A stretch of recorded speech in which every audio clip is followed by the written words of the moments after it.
Hello, and welcome to CHD Wise, an education series for patients and families. My name is Rebecca Acosta, and I am the Education Coordinator here at Conquering CHD. Today's topic of discussion is talking to the CHD patient across the lifespan and has been pre-recorded. Our experts today are Nicole Dempsey, PhD, a psychologist at Nationwide Children's Hospital who works with children, teens, and adults with CHD and their families, and Lindsay Schwartz, CCLS, a child life specialist, also at Nationwide Children's Hospital, who works with inpatient youth and teens with CHD. I will now turn it over to Nicole and Lindsay for their presentation.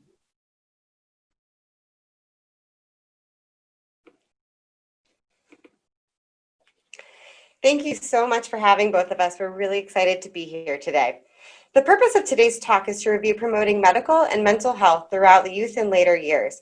This is meant to provide an overview with maybe some tips and tricks of how to manage situations that come up, from hospitalizations in childhood to managing a chronic illness as an adult.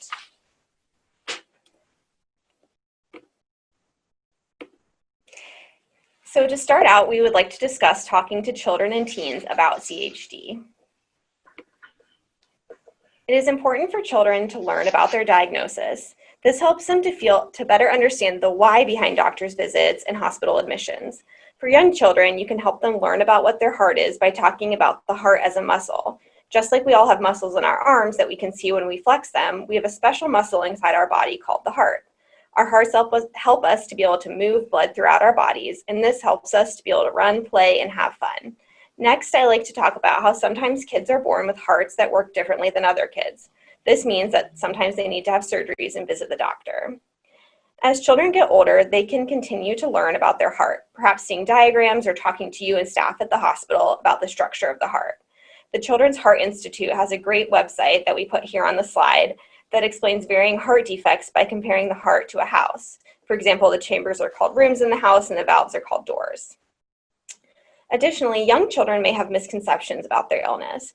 For example, some young children may think they are the cause of their illness. It's important to remind your child that it is not their fault that their heart works differently, and nothing that anyone did or said made that happen. Similarly, as hearts are commonly talked about as the part of us that shows love, I like to remind children that even though their heart works differently, they still love in the same way. Finally, I like to ensure that children understand that their heart disease is not contagious. It's not something that you catch like a cold. As your child gets older, you can help them find their voice in telling their own story through creating somewhat of an elevator speech with brief sentences about their experiences. As children will not remember their early hospitalizations, you can help them build the narrative of what they experienced as infants and young children. You can even make a book of photos and stories, such as on websites like Shutterfly, to help your child take ownership of their early experiences. When talking about their story, you can focus on their strengths and their coping, such as, you were the strongest baby in the world. You were busy and playing even when you were hurting. Your child can discuss how they were brave and when they got pokes or when they took their medicine. As we know, children are naturally curious. So if your child can prepare in advance for how they'll answer questions from peers at school, it can be empowering. Some children like to share details about their diagnosis, whereas others like to keep things more private. Discuss with your child what they would like to share and help them plan what they might want to say when other kids ask. For example, your child may want to plan an answer as to why they miss school for doctor's appointments. They might say, "That's not something I really want to talk about." Or perhaps they can share that they go to the doctor to check on their heart. Or they may want to go more in depth about their diagnosis and what they check and what they do at their doctor's appointments, such as, "They have a special camera that takes pictures of my heart so they can see how my heart is working." In our experience, it's pretty rare that children have been asked questions about their scars, but it can still help to prepare in case these questions come up. When talking about scars, some kids like to focus on how everyone has scars, such as from falling off a bike or getting a cut. And scars from CHD are just like that, except their scars come from surgeries to help their heart. Help your child take ownership of their scars and to know that their scar is a way to show how brave they are. And some children born with congenital heart disease may have some learning concerns. While some kids do have some significant school struggles, it's more common to have some more subtle concerns, things like having a hard time paying attention or planning and organizing, or how to navigate really hard social situations. We have found that not all heart centers may ask about your child's learning profile. I encourage you to talk with your physicians and teachers as young as preschool and kindergarten. The earlier we could recognize that kids have certain concerns, we have really good interventions that can improve and manage not only their learning symptoms, but also improve their self-esteem and their peer relationships. I encourage you to ask for a neuropsychological evaluation. I'm going to say that again, a neuropsychological evaluation. Those are psychologists who specialize in the assessment of children who have medical conditions that might impact their brain development. They'll help you put together a report such as a 504 or an individualized education plan that is agreement between the government and the school about how they can help your child's learning. They might have recommendations like letting your child have more time to make up work after doctor's appointments, or they might retest them, or they might just pare down some of the work to help them focus. But these plans can be really instrumental in promoting self-esteem for children. What we also know is that kids with congenital heart disease are sometimes at risk of being both small for their size as well as overweight later in the years. That's because back in the day, healthcare was really cautious about promoting physical activity. However, growing research is supporting that most kids can do a lot of activities and it promotes their overall health. Make sure you ask your physician specifically about what they can and cannot do and help your child realize that what they can enjoy and what they can be successful at. Kids who are involved in engaging in moving activities often report better quality of life, and this is likely related to not only having just stronger bodies, but better friendships and a good source of accomplishment. So we want to notice that we can look at different things, that maybe they don't want to play football or basketball, but there's a lot of other things kids could do, such as cheerleading or horseback riding or ballet. Some kids also might feel like they don't know how to stop when they need a little bit more of a break. And so teaching them to have a safe word or a person that they feel comfortable with and talking out those things before you join the group. We always really want to focus on what your child can do. So it might be hard for me to keep up in gym, but I'm great in art class. Some other ideas of different types of things is key club and religious groups and activities with other children with CHD so they can form a community. So to prepare your child for coming to the hospital, we recommend preparing children who are under the age of 5 about 1 to 2 days before and children older than 5 about 1 to 2 weeks in advance. Talking too far in advance can cause extra worry and anxiety. Teenagers can talk about admissions farther in advance and can be part of the conversation about scheduling and planning for admissions. When preparing your young child for being in the hospital, it's important that you use simple explanations and small words such as, "We will be going to the hospital for the doctor to help your heart." For older children, your explanation can be more in-depth about the purpose of the surgery they are having. Children benefit from repetition to allow them to understand and process. Explain why your child is coming to the hospital and walk them through what to expect when they are there. You can also show them pictures of the hospital and places they will be going while they're there. It's also very important to be truthful with your child. For example, if your child asks if it will hurt, it's important to be honest. You can say something along the lines of, "There will be some owies while you're at the hospital. Let's think of some things you can do to help when you have owies."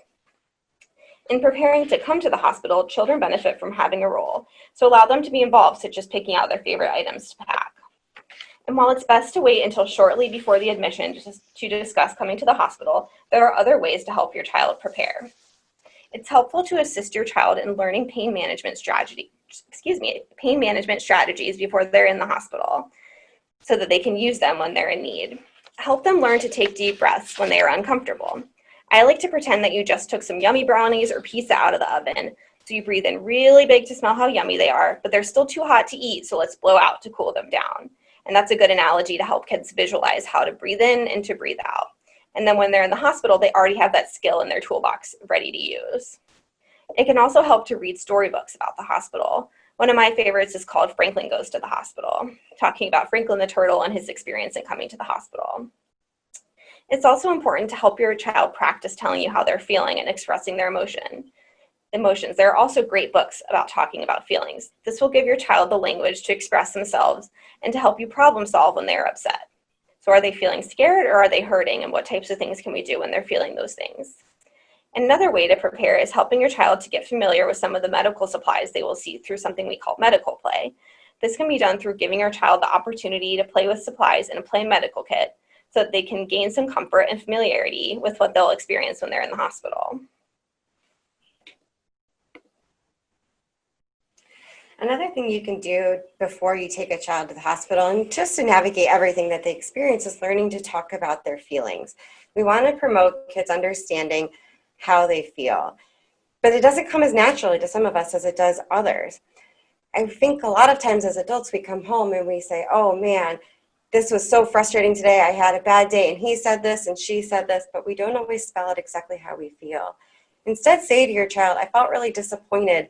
I wasn't prepared for the presentation, or I felt really let down that my friend didn't show up when she said she would. And that models talking about your feelings, so it's normal. The next thing you can do is as you see your kid feel the feelings, label it. It looks like you're feeling angry. I noticed that you're not talking and your arms are crossed. And then you can prompt them, okay, it sounds like you feel angry. Can you tell me you feel angry? And walking your kid through that steps will help them advocate for themselves, not only at medical appointments, but throughout their friendship journeys as well. We want to encourage people to say, I felt sad when, I felt happy when. And so giving them this kind of sentence structure can really promote that. Some people might say, don't worry, you are fine. But what we want to focus on is, I can tell you feel worried. This is really hard. You can do it. I believe in you. Let's count to 10 and it will be over. That does sound scary. Breathing helps me when I'm scared. Do you want to breathe together? And saying like this really normalizes what the kid is going through, lets you know that they feel it too, and then what can you do about it? And then at some point, your child might feel frustrated with their disease. This could be due to maybe activity limitations, peer comments, or making them feel different, or maybe fatigue of just appointments, procedures, and medications. We want to respond that it's normal to feel overwhelmed, flustered, disappointment. And while our parent hearts really want to take away their pain, it's an important opportunity to teach managing stress. So what we can do is offer some explanations for why things are the way they are. Try to use language that is appropriate for your child and really brief. So sometimes as adults, we over-explain things and then they can kind of lose the meaning. So giving things in really simple sentence structure. You also might want to have grandparents, aunts, uncles, teachers know what you're telling your child so they can use the same language. If a kid hears that language over and over, they're more likely to use it themselves when they're all alone and feeling struggle. The other thing we want to do is after all of this, come back and ask, hey, you said you were really upset about your scar last week and we talked about it. What do you remember about that? Or you're saying you're scared to go to your doctor's appointment. Tell me what you're still thinking. By hearing that, then we can catch what a child might have misunderstood or what they're really latched onto. And as adults, we sometimes keep over-explaining without finding out what the kid is really thinking. But lastly, while it's okay to be down, we really want to focus on what makes them greatly them and what they can do to help themselves. So this comes back to if you have a kid who really recognizes what they're good at, that helps them find their own personal goal of how they can move forward, and it promotes a sense of accomplishment. So in summary, we encourage you to empower your child to talk about his or her CHD through being open and honest with your child and helping them to tell their own story, through seeking supports at school earlier in their school career, and through promoting creative activities and building friendships. We're going to transition a bit to how families and how we can advocate for our children as parents. We've all probably heard a lot of this before. What if I don't want people to hold my baby? How do I get people to stop coming over if they're sick? Or why don't people understand I'm not just sitting at the hospital? I do believe that people really mean well, but for many of you, this is the first time you have had some of these thoughts. And so we have to assume that well-intentioned friends are also in the dark. While you may feel frustrated and annoyed and you probably haven't slept, try to answer some of these things people say with clear information and an actionable item. So I'll give you some examples. Maybe saying, I know how kissable my baby looks, but if she catches a cold, she may need to go to the ICU. I would love if you could sign this board so she can later see how many people wanted to love on her. Or many people do well building up their immune systems with germs, but when a baby has congenital heart disease, they don't have enough body support to start that process. Could you come over next Saturday when you feel better? Giving people what to do will help them focus some of that energy. It really will feel uncomfortable, and I recommend practicing either to yourself with a mirror or maybe a close friend, but knowing that you're doing the right thing by saying how you really feel. We also want to acknowledge that it's nice that they shared a story of a friend and a cousin who might have congenital heart disease, but everyone's heart disease journey is very unique and different. Focus on giving them reputable information, such as from the Conquering CHD website or a preferred hospital, And when all else fails, you can use emotion-based language. I'm feeling really hurt and disappointed that you didn't call and say you felt sick. I wish you wouldn't come over. That really is very direct and also teaches the children how you want them to advocate for themselves. I'm going to leave this slide up because I talked through it just for a minute.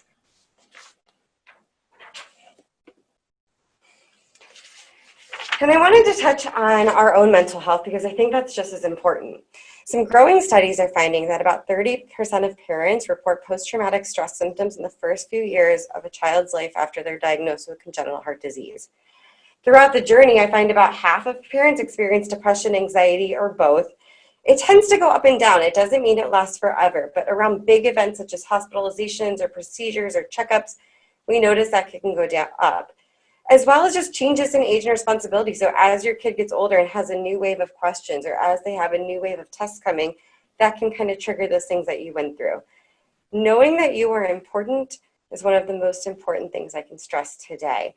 The way we learn to recognize how we feel and manage that is how we teach our children to recognize how they feel and manage that. It is very common to seek out therapeutic support or sometimes medication or both. It does not mean it's forever, but it allows you a venue to explore your own reactions and to help yourself help your child. So as your children become older, it's important to help them gain independence and ownership in their care. Help your child to be able to answer questions about their condition, to know what medications they're taking and why, to answer their own questions at clinic appointments, and to identify and use coping strategies independently. For older children and teenagers, it's time to start moving toward encouraging your child to schedule their own appointments, manage their medication refills, engage in rounds when they're admitted, and stay attuned to their own symptoms. Just as your child with CHD has a story to tell, their brothers and sisters have a story to tell too. Help your other children find their voice and to share what it's like for them to have a sibling with CHD, as well as to have confidence in talking about themselves outside of the context of being a heart sibling.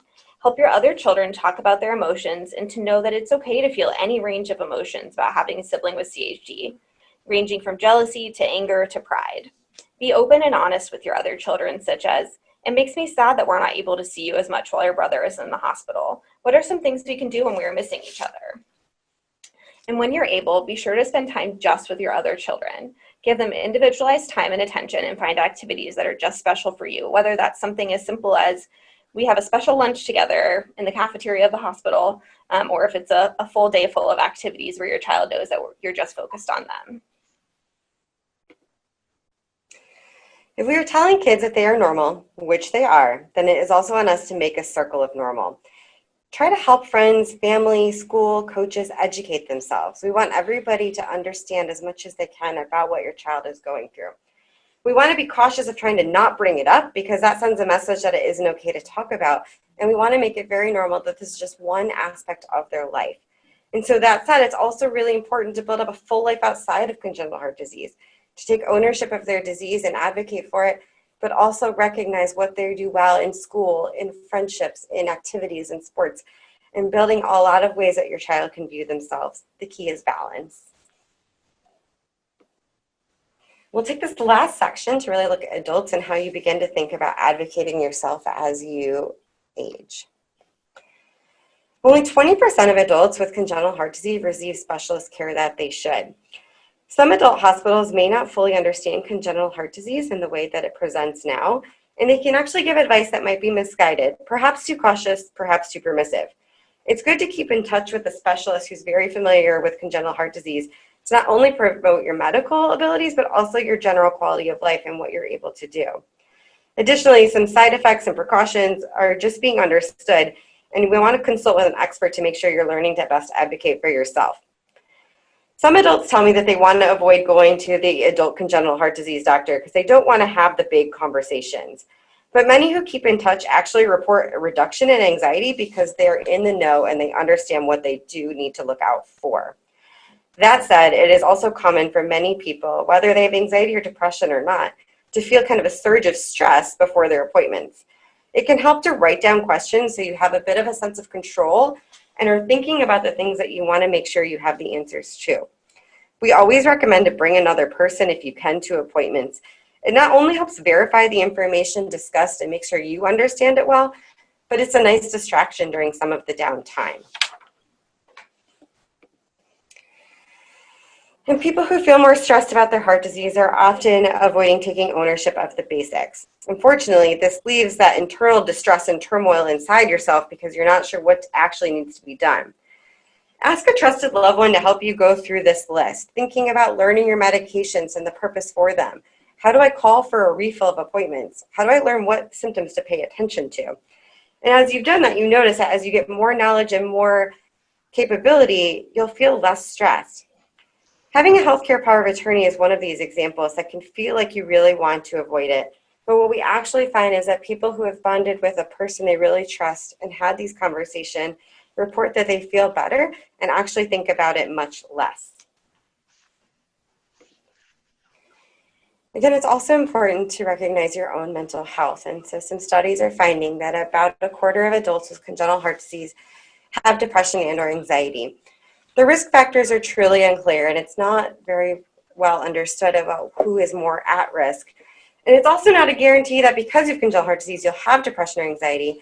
But if you think back to the things that we've talked about in this presentation, the more ownership, awareness, and purpose that you have connected to your congenital heart disease, the more likely we can stave off some of the symptoms. What I tell people when I first meet them is to really prioritize your own coping. Check in with yourself. Am I doing things in each of these buckets? In the past week, have I been physically active? Have I been social? Have I done something relaxing or restorative? And that can mean different things for different people. For some people, it's yoga. For some people, it's a good book and coffee. For some people, it's a bath. But having something that makes you feel like you're taking a time out from all of the rush and really enjoying yourself. The last one goes back to some of the things we've also talked about today is accomplishing something. Having a goal or something that you get done is more likely to help you stave off some of the hard parts about mental health. Again, seeing a therapist or going on medication is always available and encouraged.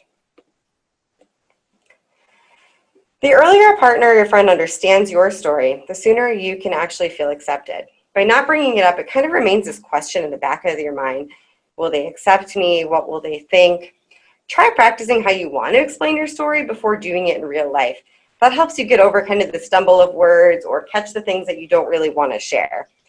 Then you can point friends and partners to reputable sites, again, like Conquering CHD or your local hospital, and have a couple quick facts about how successful adults with congenital disease are.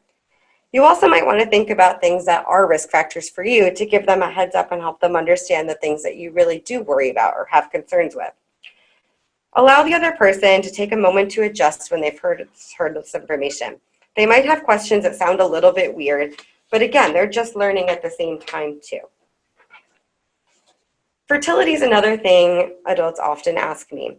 We're still learning so much about adults with congenital heart disease, but again, more and more research is supporting that many females can conceive, but need more support. This might include different medications to avoid, needing closer monitoring of developmental abilities in the fetus and maternal well-being, and longer maternal recovery rates. So talk to your physician early. That way you have a better understanding and you're able to digest this information before you're having this conversation in your real life. Your doctor might encourage you to speak to a genetics counselor as well as about the risk of having congenital heart disease in your fetus. What we find is the more honest and open you are, the more encouragement and you find in return. And the last thing we want to always talk about again in your own adult life is building your own warrior team. And this again goes back to balance. Finding how do you connect with congenital heart disease? What does it mean to you? How it has impacted your life? And how do you see a sense of your part of the big story of congenital heart disease? Maybe for some people that's doing walks or volunteering at their local hospital or reading up on the boards. Maybe for some people that is really building up the other parts of their life to show other kids what a successful person with congenital heart disease is. But recognizing who is your team, who supports you, and who promotes you is essential to a long, good life. We want to thank you so much for your time and sitting here in this space as we explore these options, and we really appreciate it today. Thank you. Thank you so much to Nicole and Lindsay for presenting today. Conquering CHD, all of our staff and volunteers really appreciate your partnership in educating patients with CHD and their families. For more information on our CHD Wise education series or to submit follow-up questions, please visit us at conqueringchd.org/CHD Wise. Thanks again and see you next time.